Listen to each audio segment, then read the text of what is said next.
नमस्कार दोस्तों, मैं अनिल होता आप सभी का बहुत बहुत स्वागत करता हूं अपने चैनल मल्टीपल चर्चा में। दोस्तों, वैसे तो हमारी जो वीडियो लेक्चर सीरीज़ है वो एक क्रम से चलता है, मतलब पंचायत राज अधिनियम में जिस तरह के प्रावधान किए गए उसके हिसाब से चलता है। लेकिन दोस्तों, आज का वीडियो एक विशेष अलग तरह का वीडियो है, क्योंकि आज छत्तीसगढ़ पीएससी की तरफ से आयोजित सहायक प्राध्यापक की परीक्षा का प्रथम प्रश्न पत्र था, यानी कि सामान्य ज्ञान जनरल अवेयरनेस का एग्जाम था। और इस प्रश्न पत्र में पंचायत राज व्यवस्था और स्थानीय स्वशासन, अगर नगरीय निकाय को भी मिला लें तो इससे मिलाकर के कुल 7 प्रश्न दिए गए हैं। और उन 7 प्रश्नों के एक विश्लेषणात्मक चर्चा करने के लिए आज का ये विशेष वीडियो है। अच्छा, पहले एक आप सभी से मेरा एक आग्रह उन तमाम साथियों से जो कि इस वीडियो को देख रहे हैं और अभी तक उन्होंने हमारे चैनल को सब्सक्राइब नहीं किया है, तो उनसे मेरा निवेदन है कि वो चैनल को सब्सक्राइब कर लें। और अगर वीडियो आपको अच्छा लगे तो आप लाइक भी कर सकते हैं, अपने मित्रों के साथ शेयर भी कर सकते हैं। ठीक है दोस्तों, आज के इस वीडियो का प्रारंभ करते हैं। जो प्रश्न पत्र सहायक प्राध्यापक परीक्षा में आया था उसमें जो पंचायत राज व्यवस्था से जो प्रश्न दिए थे उसको हम एक एक करके तो एक संक्षेप में एक विश्लेषण करेंगे। तो ये पहला प्रश्न अगर हम देखें तो उसमें एक प्रश्न आया था कि ग्राम सभा की बैठकों की अध्यक्षता करने के विषय में सही क्या है। और इसमें कुछ कथन दिए गए थे, कूट से संबंधित ये प्रश्न था। पहला उसमें दिया, सरपंच ग्राम सभा की बैठकों की अध्यक्षता करता है। अच्छा, इसमें एक चीज मैं क्लियर कर दूं, सिर्फ ग्राम सभा लिखा है, इसका मतलब ये सामान्य क्षेत्र के ग्राम सभा के बारे में इस प्रश्न को पूछ रहा है, अनुसूचित क्षेत्र के बारे में नहीं पूछ रहा है। अगर अनुसूचित क्षेत्र की ग्राम सभा के बारे में पूछ रहा होता तो वहां पर लिखता अनुसूचित क्षेत्र की ग्राम सभा में। अगर अनुसूचित क्षेत्र नहीं लिखा है, इसका मतलब ये सामान्य क्षेत्र, और सामान्य क्षेत्र की ग्राम सभा के जो नियम होते हैं उसके हिसाब से इस प्रश्न का हम विश्लेषण करेंगे। तो पहला लिखा है कि सरपंच ग्राम सभा की बैठकों की अध्यक्षता करता है। हाँ, ये बिल्कुल सही है। और पूछा कि सही क्या है, तो इन 5 में से हमको सही क्या है खोजना है। तो पहला तो सरपंच ग्राम सभा की अध्यक्षता करता है, वो सही है। दूसरे में लिखा है सरपंच की अनुपस्थिति में उप सरपंच ग्राम सभा की बैठकों की अध्यक्षता करता है, ये भी सही है। सामान्य क्षेत्र में जो ग्राम सभा की बैठक की अध्यक्षता के बारे में हम जानते हैं, उसके हिसाब से अगर देखें तो ये सही है, दूसरा भी सही है। तीसरे में लिखा है सरपंच और उप सरपंच की अनुपस्थिति में वरिष्ठ पंच बैठक की अध्यक्षता करता है। तो ऐसा वरिष्ठ पंच जैसा कोई कंसेप्ट नहीं है, ऐसी कोई अवधारणा नहीं है। हम हमारे पहले वीडियो में भी हम चर्चा कर चुके हैं, वरिष्ठ पंच जैसी कोई अवधारणा नहीं है। चौथे में लिखा, मतलब ये गलत है, तीसरा गलत है। चौथा में सरपंच और उप सरपंच की अनुपस्थिति में ग्राम सभा का एक वरिष्ठ सदस्य बैठक की अध्यक्षता करता है, ऐसा लिखा। ग्राम सभा की बैठक, ग्राम सभा का एक वरिष्ठ सदस्य बैठक की अध्यक्षता करेगा, ऐसा भी कोई प्रावधान नहीं है पंचायत राज अधिनियम में। ठीक है, मतलब चौथा भी गलत है। पांचवें में देखें, सरपंच और उप सरपंच की अनुपस्थिति में ग्राम सभा में उपस्थित सदस्य अध्यक्ष का निर्वाचन करते हैं और वह बैठक की अध्यक्षता करता है। बिल्कुल ये सही है। जो जितने भी सदस्य ग्राम सभा की बैठक में उपस्थित होंगे वो लोग अपने बीच में से किसी भी एक सदस्य को, जिसको भी उनका मन चाहे, ये जरूरी नहीं है कि वो वरिष्ठ सदस्य हो, सबसे बुजुर्ग हो, वयोवृद्ध हो, नहीं, उनका जो उपस्थित ग्राम सभा के जितने भी उपस्थित सदस्य हैं वो लोग अपने में से जिसको भी उनका मन करे, जिसको भी इच्छा हो, बहुमत से एक व्यक्ति को अध्यक्ष चुन लेते हैं, वही फिर अध्यक्षता करता है। मतलब सरपंच भी अगर अनुपस्थित है, अगर उप सरपंच भी अगर अनुपस्थित है, अगर दोनों अनुपस्थित है, तब की स्थिति में ये कह रहा है 5वें नंबर पे। ठीक है, तो हमने देखा कि पहला सही है, दूसरा सही है और 5वां सही है, तीसरा और चौथा गलत है इसमें।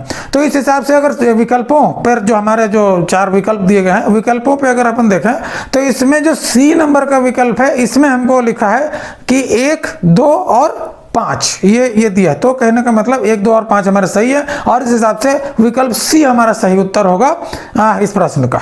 ठीक है, अगला प्रश्न देखते हैं। एक और प्रश्न है जिसमें लिखा है कि ग्राम सभा की बैठकों में गणपूर्ति के लिए कौन उत्तरदायी है। ग्राम सभा की बैठकों में गणपूर्ति या कोरम जिसको अपन कहते हैं, उसके पूर्ति के लिए उत्तरदायी कौन है, ऐसा लिखा है। और 4 लोगों का नाम उसमें लिखा है कि ये इनमें से कौन कौन है जो उत्तरदायी है। सरपंच लिखा है, उप सरपंच, पंच और पंचायत सचिव। पहले में सरपंच, दूसरे में उप सरपंच, तीसरे में पंच और चौथे में पंचायत सचिव। तो अगर आपको याद होगा, आपने देखा होगा, तो हम इसकी पहले चर्चा कर चुके हैं कि ग्राम सभा की बैठकों में गणपूर्ति के लिए जो जिसको जिम्मेदारी, जिसको उत्तरदायी बनाया गया है, जिसको जवाबदारी दी गई है, वो है पंचायत राज अधिनियम की धारा 6 की उपधारा 2 में अगर हम देखें तो वो वहाँ पर है कि सरपंच और पंच इन दोनों को उत्तरदायी बनाया गया है, जवाबदारी दी गई है गणपूर्ति के लिए, ग्राम सभा में गणपूर्ति के लिए, कोरम पूर्ति के लिए सरपंच और पंच। ठीक है, तो इसके हिसाब से हम देखें, पहले नंबर पे सरपंच लिखा है, ये सही है। दूसरे में उप सरपंच लिखा है, ये हमारा गलत होगा। तीसरे में पंच लिखा है, ये सही है। और चौथे में पंचायत सचिव लिखा है, ये गलत है।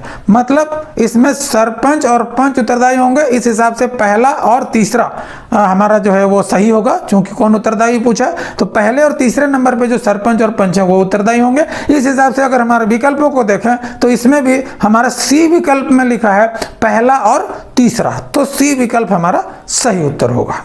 ठीक है, ओके। अगला एक और क्वेश्चन देखते हैं। इसमें है पूछा है क्या सही है, क्या सही है, मतलब जो स्टेटमेंट्स दिए हैं उसमें से सही कथन को हमको पहचानना है।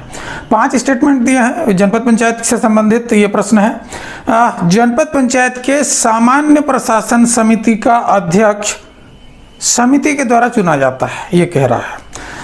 सामान्य प्रशासन समिति यानी कि ये स्थायी समिति से संबंधित कथन है। तो कह रहा है कि जनपद पंचायत के सामान्य प्रशासन समिति का अध्यक्ष समिति के द्वारा चुना जाता है, यह कथन गलत है। सामान्य प्रशासन समिति का जो अध्यक्ष होता है, वो जो जनपद पंचायत का अध्यक्ष है, वो सामान्य प्रशासन समिति का पदेन अध्यक्ष होता है, उसको चुनने की जरूरत नहीं है। बाकी अन्य जो समितियां हैं, स्थायी समितियां हैं, उसमें ये है, लेकिन सामान्य प्रशासन समिति के लिए अगर ये कह रहा है तो उसके लिए अध्यक्ष चुनने की जरूरत नहीं है, उसकी आवश्यकता नहीं है। जो जनपद पंचायत का अध्यक्ष चुना जाता है वही व्यक्ति ऑटोमेटिकली पदेन सदस्य हो जाता है सामान्य प्रशासन स्थायी समिति की। तो ये पहला कथन गलत है। दूसरा, इसमें कहता है जनपद पंचायत का उपाध्यक्ष शिक्षा समिति का पदेन सभापति होता है, बिल्कुल सही, ये सही है। ठीक है, जनपद पंचायत का अध्यक्ष जो होता है वो सामान्य प्रशासन समिति का पदेन अध्यक्ष हो जाता है, रहता है। और जो उपाध्यक्ष, जो भी उपाध्यक्ष निर्वाचित किया जाता है, वो व्यक्ति, वो उपाध्यक्ष जो हमारा शिक्षा समिति है, शिक्षा समिति स्थायी समिति, उसका पदेन अध्यक्ष होता है। तो दूसरा सही है, पहला गलत, दूसरा सही। तीसरे में कहता है जनपद पंचायतों के अध्यक्ष जिला पंचायत के पदेन सदस्य होते हैं, बिल्कुल होते हैं। अगर कल ही जो वीडियो अगर आपने देखा होगा, कल ही जो हमारा वीडियो डला था उसमें इस पर गठन और संरचना से संबंधित, उसमें इस पर स्पष्ट बात अपन चर्चा हम लोग कर रहे थे कि जनपद पंचायतों के जो अध्यक्ष हैं वो जिला पंचायत के पदेन सदस्य होते हैं, तो ये भी सही है तीसरा।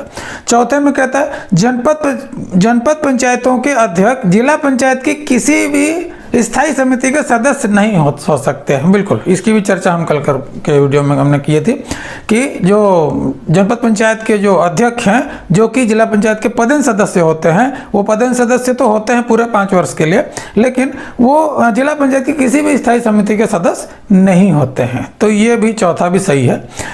5वें में एक कथन दिया कि जनपद पंचायत का अध्यक्ष सभी स्थायी समितियों का सभापति होता है, नहीं, बिल्कुल नहीं। वो सामान्य प्रशासन समिति का ही सभापति होता है और वो पदेन सभापति होता है। बाकी शिक्षा समिति का हमने देखा, वो जो उपाध्यक्ष जो है वो शिक्षा समिति का पदेन सभापति होता है। बाकी जो स्थायी समितियां हैं उनके अध्यक्ष जो है समिति के सदस्यों द्वारा निर्वाचित किया जाता है। तो इसमें हमने देखा 5 कथनों में से दूसरा सही है, तीसरा सही है और चौथा सही है। पहला और 5वां हमारा गलत है। तो दूसरा, तीसरा, चौथा अगर सही है तो ये दूसरा, तीसरा, चौथा जो है हमारे विकल्प बी में अगर हम देखें तो वहां पर मिलता है। तो इस प्रश्न का हमारा सही उत्तर जो है होगा विकल्प बी। ठीक है, एक और क्वेश्चन देखते हैं। जनपद पंचायत और जिला पंचायत के अध्यक्षों में समानता क्या है पूछ रहा है। दोनों के अध्यक्षों में समानता वो जानना चाह रहा है, पूछ रहा है। तो एक बात तो हम यहाँ पर कॉमनली कह सकते हैं कि बहुत सारी चीज़ों में जिला पंचायत और जनपद पंचायत के बहुत सारी बातों में समानताएं हैं। बहुत सारी चीज़ों में समानता है, निर्वाचन से लेकर के स्थायी समिति और बहुत सारी चीज़ों में कई तरह की समानताएं। तो उन्हीं समानताओं में से क्या क्या समानताएं दोनों के अध्यक्ष में वो पूछ रहा है। तो देखते हैं, कह रहा है कि दोनों जनपद पंचायत और जिला पंचायत के अध्यक्षों के बीच समानता की बात कर रहा है। पहले में कहता है दोनों अप्रत्यक्ष रूप से चुने जाते हैं। बिल्कुल, दोनों अप्रत्यक्ष रूप से चुने जाते हैं, जनपद पंचायत का अध्यक्ष भी और जिला पंचायत का अध्यक्ष भी। उनका जो निर्वाचन होता है वो अप्रत्यक्ष रूप से होता है, यानी कि जो चुने हुए सदस्य हैं जनपद पंचायत या जिला पंचायत के जो चुने हुए सदस्य हैं वो सदस्य अपने में से ही किसी को अध्यक्ष चुनते हैं, निर्वाचित करते हैं, तो वो अप्रत्यक्ष निर्वाचन। दूसरे नंबर पे कहता है दोनों मूलतः संस्था के सदस्य के रूप में चुने जाते हैं। बिल्कुल वही अभी जो बात कर रहे थे, पहले उनको जो निर्वाचित होते हैं वो सदस्य के रूप में उनका निर्वाचन होता है, मूलतः वो सदस्य ही होते हैं, उसके बाद फिर वो अध्यक्ष बनते हैं। तीसरे में कह रहा है दोनों को अविश्वास प्रस्ताव के द्वारा पदच्युत किया जा सकता है। बिल्कुल किया जा सकता है। जनपद पंचायत के मामले में अगर हम देखें, पंचायत राज अधिनियम में धारा 28 धारा 28 के तहत जनपद पंचायत के अध्यक्ष और उपाध्यक्ष को भी अविश्वास प्रस्ताव से हटाया जा सकता है। और जिला पंचायत के अध्यक्ष उपाध्यक्ष के लिए अगर देखें तो धारा 35 के तहत हम जो सदस्य हैं वो जिला पंचायत के अध्यक्ष और उपाध्यक्ष को भी अविश्वास प्रस्ताव ला करके पदच्युत किया जा सकता है।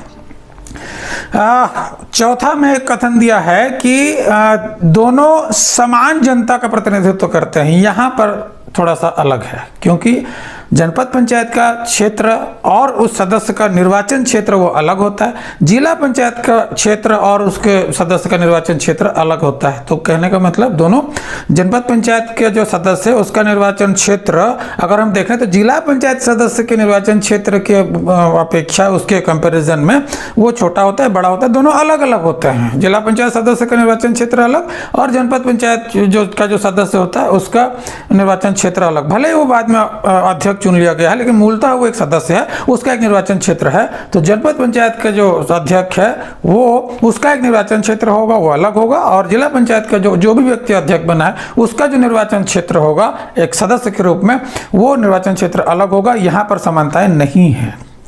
मतलब क्या कि जो चार कथन दिए हैं उसमें से हम देख रहे हैं कि पहला सही है, दूसरा सही है और तीसरा सही है, चौथा गलत है। तो 1, 2 और 3 सही है। ये इसके लिए हम अगर विकल्पों पे देखें तो विकल्प सी में हमको मिल रहा है 1, 2 और 3। तो ये हमारा विकल्प सी इस प्रश्न का सही उत्तर होगा। ठीक है, अगला प्रश्न देखते हैं। अगले प्रश्न में है ग्राम पंचायत के उप सरपंच के विषय में सही क्या है, पूछ रहा है। ग्राम पंचायत के उप सरपंच के विषय में सही क्या है। यहाँ पर 5 कथन दिया है उप सरपंच के विषय में, हमको देखना है कि कौन कौन से कथन सही है।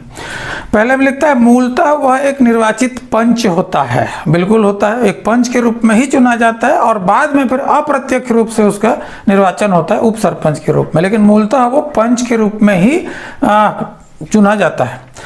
तो पहला सही है। दूसरा, वह ग्राम पंचायत के सदस्यों द्वारा चुना जाता है।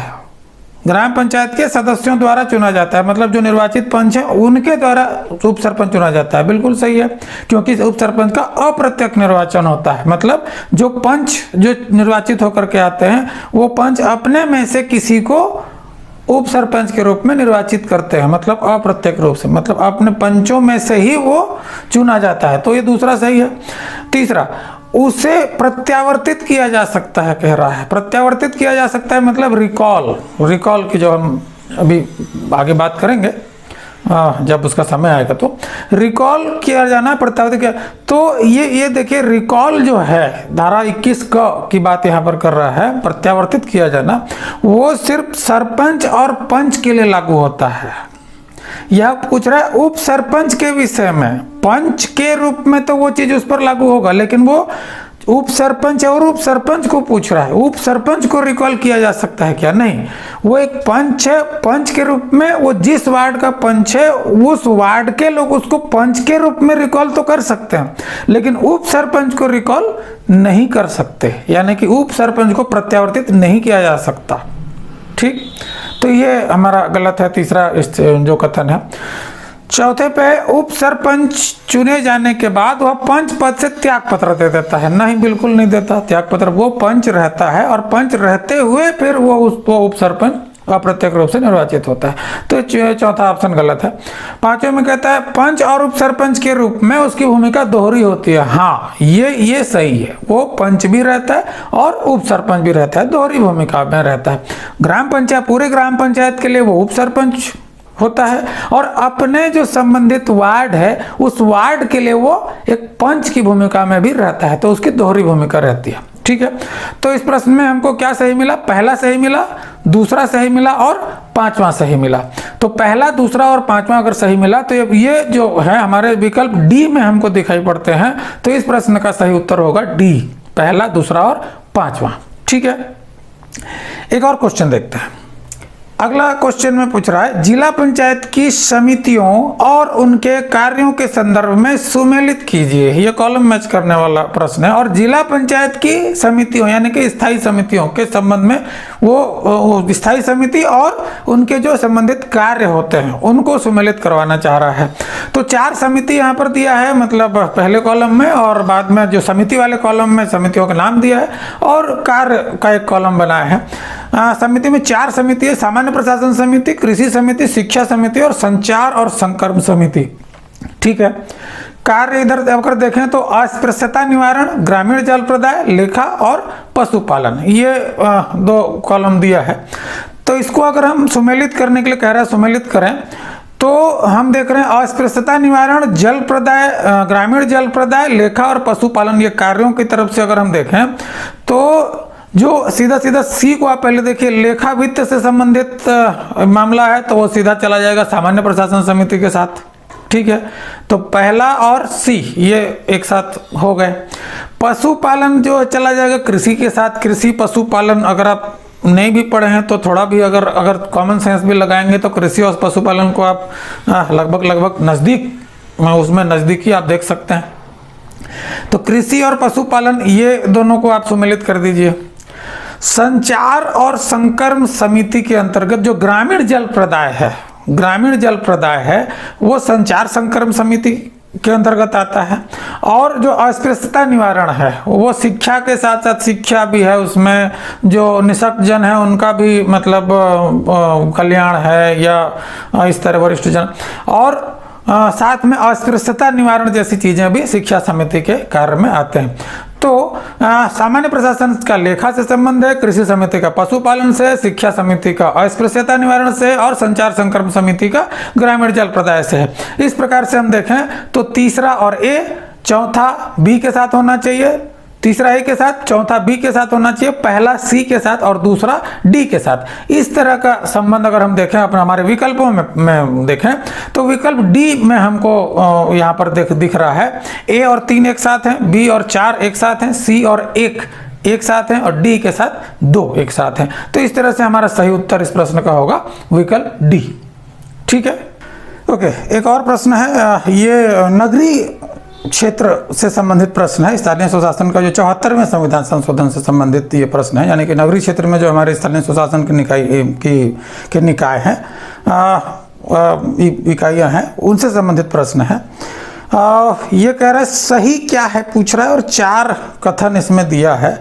और अगर बेसिकली इस प्रश्न को देखें तो ये हमको नगर पंचायत और नगर पालिका का जो गठन होता है, जो निर्माण होता है, उससे संबंधित ये जानना चाह रहा है। चूंकि शब्दावली सब मिलते जुलते हैं तो कन्फ्यूजन हो सकता है, लेकिन होना नहीं चाहिए। पहले अपन क्लियर कट ये समझ लें कि एक जो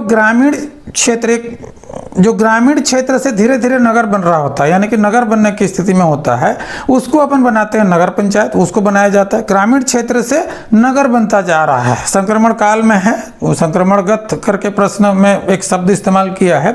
ग्रामीण क्षेत्र था, ग्रामीण था, ग्राम से वो नगर बनते जा रहा है, नगर बना है, संक्रमण की स्थिति में, तो उस कंडीशन में उसको नगर पंचायत बनाते हैं। और जो पहले से नगर है, छोटा है, उसको अगर धीरे धीरे वो बड़ा हो रहा है है तो वो लघुत्तर से फिर आगे बढ़ रहा है तो उसको नगर पालिका बनाते हैं। ये दो चीज़ों को याद रखना है बस, फिर ये प्रश्न का हम सही विकल्प हम ढूंढ सकते हैं। ठीक है, देखते हैं 4 कथन क्या दिया है। कहता है किसी लघुत्तर नगरीय क्षेत्र के लिए नगर पालिका परिषद का गठन किया जाता है। पहला, लघुत्तर नगरीय क्षेत्र के लिए लघुत्तर नगर था वो और फिर छोटा था, उससे धीरे धीरे बड़ा हो रहा है, तो उस स्थिति में वो नगर पालिका परिषद देखते हैं, नगर पालिका परिषद का गठन किया जाता है। दूसरे में दिया किसी ग्रामीण क्षेत्र से नगरीय क्षेत्र में संक्रमणगत क्षेत्र के लिए नगर पालिका परिषद का गठन किया जाता है। तो ग्रामीण क्षेत्र से नगर में अगर नगरीय क्षेत्र में अगर संक्रमणगत है तो वो नगर पालिका परिषद नहीं होगा, वो नगर पंचायत होगा। तो ये दूसरा वाला तो हमारा गलत है। तीसरे में लिखा है किसी लघुत्तर नगरीय क्षेत्र के लिए नगर पंचायत का गठन किया जाता है। लघुत्तर नगरीय क्षेत्र के लिए नगर पालिका का गठन होता है, नगर पंचायत का नहीं। ठीक है, तो लघुत्तर नगरीय क्षेत्र के लिए नगर पालिका और ग्रामीण से नगरी में संक्रमणगत जिसको कहते हैं मतलब ट्रांजिशन पीरियड में जो होता है वो वहाँ पर नगर पंचायत का गठन किया जाता है। तो इन चारों स्टेटमेंट्स को अगर हम देखें तो इसमें हमको पहला सही है, लघुत्तर नगरीय क्षेत्र में नगर पालिका का गठन किया जा रहा है। और चौथे नंबर में जो ग्रामीण क्षेत्र से ट्रांजिशन पीरियड में है, ग्रामीण क्षेत्र से संक्रमणगत नगरीय क्षेत्र में संक्रमणगत क्षेत्र है वहां पर नगर पंचायत बना रहा है चौथे स्टेटमेंट में। तो पहला सही है और चौथा सही है, दूसरा और तीसरा यहां पर गलत है। तो ये पहला और चौथा जो सही है ये हमको विकल्प सी में मिलता है, तो सी विकल्प हमारा यहां पर सही उत्तर होगा। ठीक है, ओके मित्रों, ये एक प्रयास था आज के जो एग्जाम हुआ था सहायक प्राध्यापक का, उसमें से जो स्थानीय स्वच्छता से संबंधित 7 प्रश्न आए थे, 50 में से 7 प्रश्न आए थे और उन 7 प्रश्नों को एक जितना भी विस्तार पूर्वक हो सका उसका विश्लेषण हम कर रहे थे। तो आज की वीडियो में बस इतना ही। आप सभी का बहुत बहुत धन्यवाद। अगले वीडियो में फिर आपसे मुलाकात होगी। जय हिंद, जय छत्तीसगढ़।